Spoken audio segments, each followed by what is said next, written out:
A pleasure to meet y'all at last. And I'm back here on Why's That? Because I've got actually more questions to answer right now. I'd more likely just keep on trying to keep answering these questions rather than to just fight off the cold, as you can see here with my Under Armour that I have bought quite some time ago, to really combat the cold and to really just keep myself focused on the task at hand.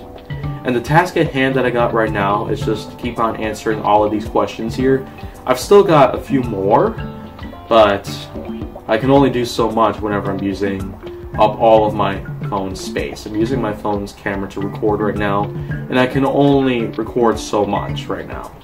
So that's why I just do some intervals as to how much can I get on a single storage unit and how much can I have uploaded within a week. That's just the sort of system that I've run since I even started this series here. Why's That has been going on like that for quite some time now. But here's the question now, because it comes from another YouTube commenter, and this question here he asked me was, why is that you keep on insisting that space flight is possible for everybody? And here's actually quite a bit more proof as to how spaceflight can be possible for everybody. It just might seem more expensive than you ultimately think. With spaceflight nowadays, with companies like SpaceX, Elon Musk seems to really put the work that really needs to be put in hand just to make spaceflight possible for everybody here on planet Earth. And affordable too, because of the fact that rockets used to be little more than pieces of junk every time they're used. But at one point when SpaceX managed to land a rocket without any damage to it, we have ourselves a first sign in our entire lives that spaceflight might one day become a possibility for everybody on Earth. And so, with that being said, let's just get right on to it. I know for a fact that spaceflight can be possible for everybody by the year 2081, because of the fact that not only that we have accomplished landing a rocket without damaging it, but we've also gotten ourselves the opportunities to launch cars into space. At one point, a Tesla had been launched into space and driven through the atmosphere, and that was a very successful turnabout of events right there. A car flying in space. That was a real big challenge at first, but I was shocked when I saw the article written on that. A Tesla was launched through the atmosphere and it was driven by an astronaut, just like that. That's how I knew for a fact, firsthand, that we might even one day have ourselves a little space station that would evolve into a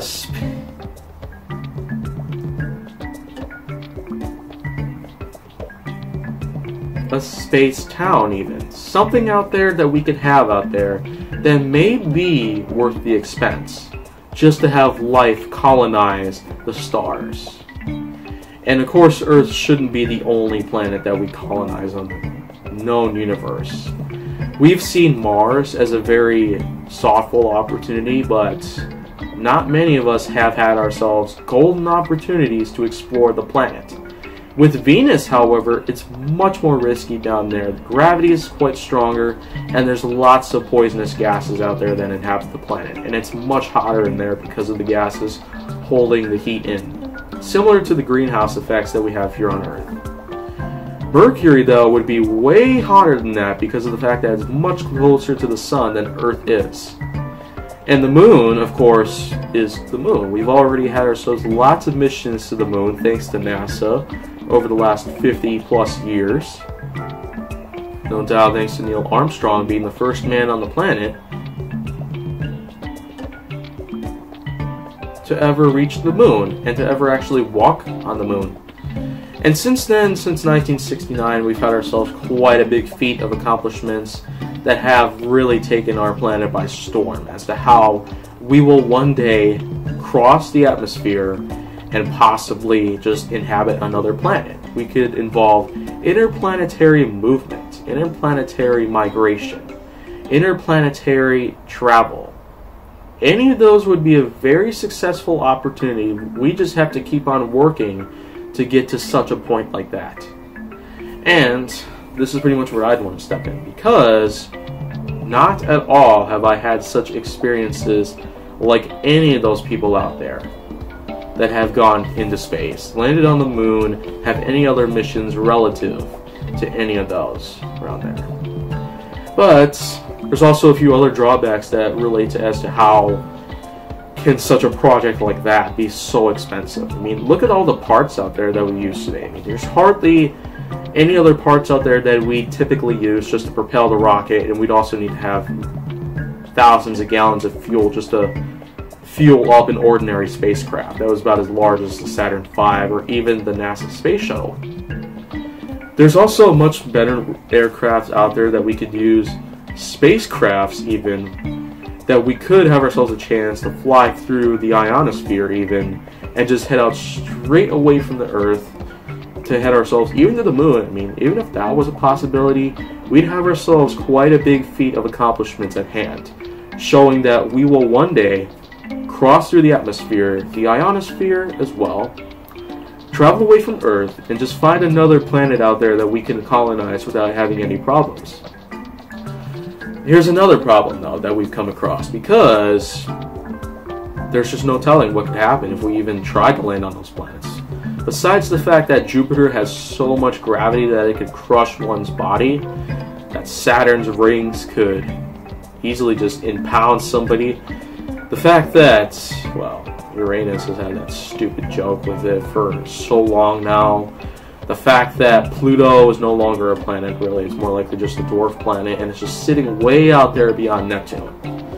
And we don't necessarily have ourselves any other logical proof to find out that any other planets other than Mars, really, or even the moon, since the moon is just the moon, and Mars is another one of our planets that's close by, we just cannot necessarily find out for sure if any other planets other than Mars would be the perfect way to colonize ourselves on. Unless we evolve to a point at which that we would be able to come across planets like those and easily survive the capabilities that these planets would ensure. But that would take millions upon millions of years just to have some sort of a factor like that. And even though I've already stated before that my IQ and my evolutionary factors made me a much better man than anybody else around here so far, even I cannot find out for sure exactly how these planets would behave around somebody like me. And maybe more importantly is because of the fact that, like I've said, these planets may not be very stable for humanity at this time, but give it at least 50 years and we can really consider as to how some of these planets might one day become inhabitable for us. For the moment now, we can always just keep on dreaming, really.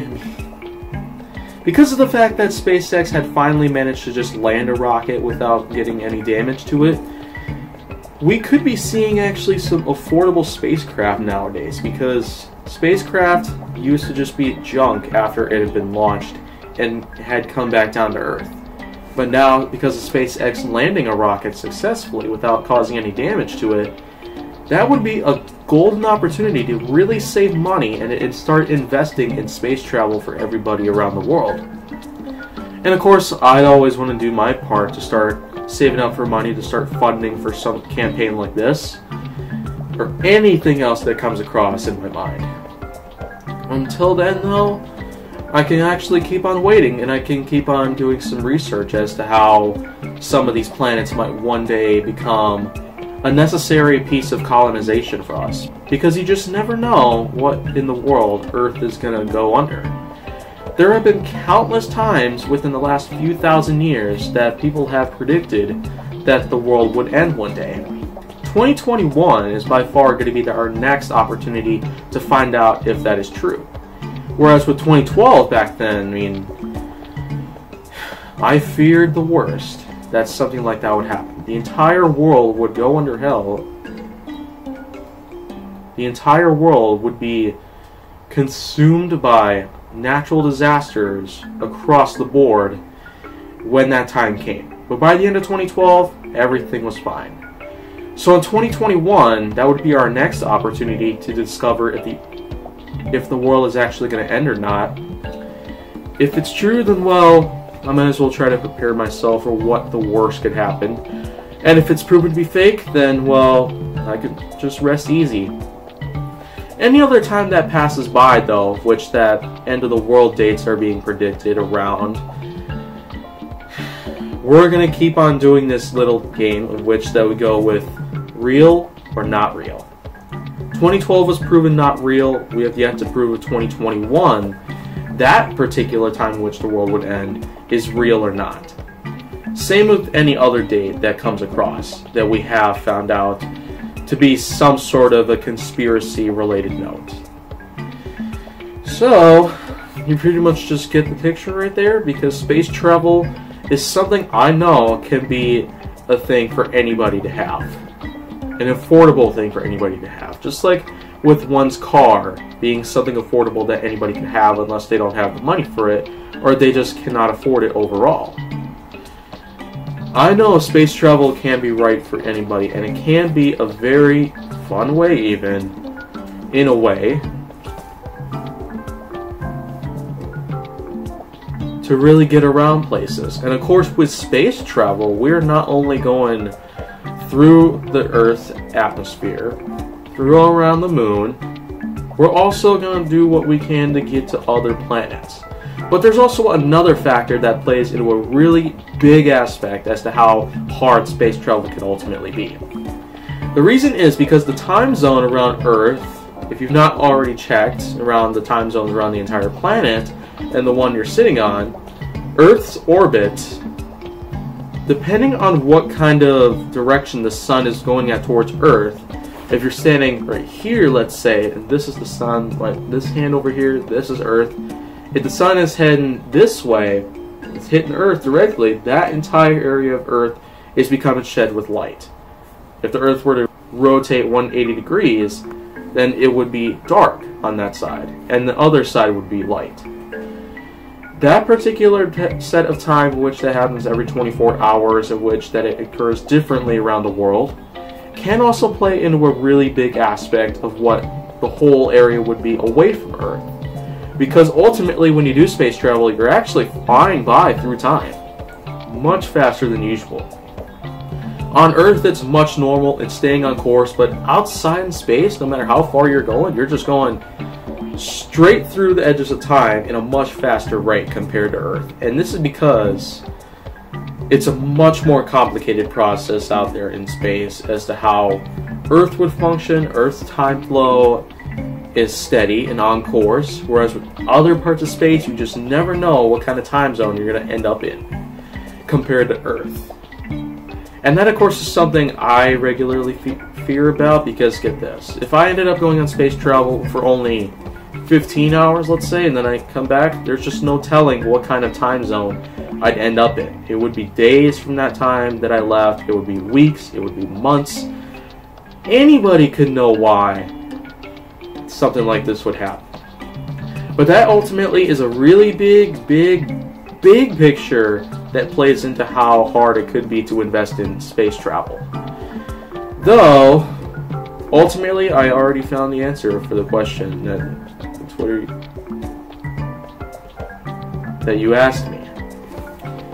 I believe space travel should be a right thing for everybody because of the SpaceX trial, in which they successfully landed a rocket for the first time in history. Not to mention the fact that we have sent a Tesla in space, as well as the fact that with the successful rocket landing, we have managed to save ourselves a lot of money just to have them renewed.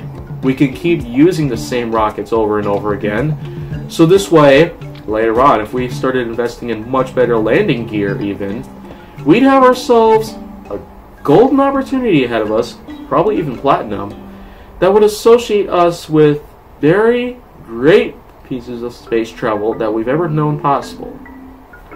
So there you pretty much have it. You got yourselves quite a bit of an answer to such a question like this that may seem complex at first, but when I come around and some questions like this are asked towards me, I've addressed them in every way I can, and lots of times they're highly successful. Well, only time will tell as, well, how can this question be answered in such a unique way?